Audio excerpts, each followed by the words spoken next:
বিশ্বকাপের আর বাকি মাত্র কয়েকদিন। এরই মাঝে প্রাথমিক দল ঘোষণা করেছে ব্রাজিল। সেলেসাও স্কোয়াডের সবচেয়ে বড় চমক নেইমার জুনিয়র। তবে প্রাথমিক স্কোয়াডে থাকলেও এখনও চূড়ান্ত স্কোয়াডে নিশ্চিত নন নেইমার। রয়টার্সকে দেওয়া এক বিশেষ সাক্ষাৎকারে আনচেলত্তি বলেছেন, দল নির্বাচনের সময় অনেক কিছুই বিবেচনায় আনতে হবে।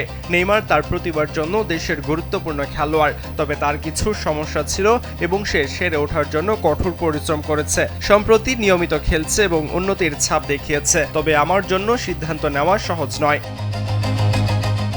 দলের খেলোয়াড়রা প্রকাশ্যেই নেইমারকে নেওয়ার দাবি জানিয়েছে। অন্যদিকে ভক্তরা এখন বিভক্ত। কেউ তার জাদুকরী খেলার ভক্ত, আবার কেউ বর্তমান শারীরিক সক্ষমতা নিয়ে চিন্তায় আছেন। আনচেলত্তি এ প্রসঙ্গেও কথা বলেছেন, আমি জানি নেইমার শুধু সাধারণ মানুষের কাছেই নয়, খেলোয়াড়দের কাছেও খুবই প্রিয়। এটি একটি বড় বিষয়, কারণ আমাদের দলের পরিবেশের কথাও ভাবতে হবে। আমি ড্রেসিং রুমে কোনো বোমা ফাটাতে চাই না। খেলোয়াড়রা তাদের মতামত দিচ্ছে, আমি তাদের পরামর্শের জন্য কৃতজ্ঞ রইলাম। তবে দিন শেষে সিদ্ধান্তটি আমাকেই নিতে হবে।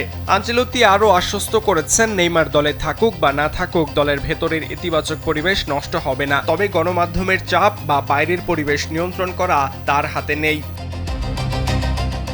এবার সবচেয়ে বড় প্রশ্ন হলো, নেইমার কি এখনো বর্তমান ফুটবলের কৌশলের সঙ্গে মানানসই খেলোয়াড়? আনচেলত্তি এমন চারজন ফরওয়ার্ড চান যারা অনবরত দৌড়াতে পারবেন, প্রেসিং করবেন এবং প্রয়োজনে রক্ষণেও ফিরে আসতে পারবেন, যা দীর্ঘ সময় মাঠের বাইরে থাকা একজন খেলোয়াড়ের জন্য বেশ কঠিন এক মানদণ্ড। তবে ইতালীয় এই মাস্টারমাইন্ড জানিয়েছেন, নেইমার উন্নতির পথে আছেন। তবে নেইমারকে দলে নেওয়ার সিদ্ধান্ত একান্তই তার নিজের উপর।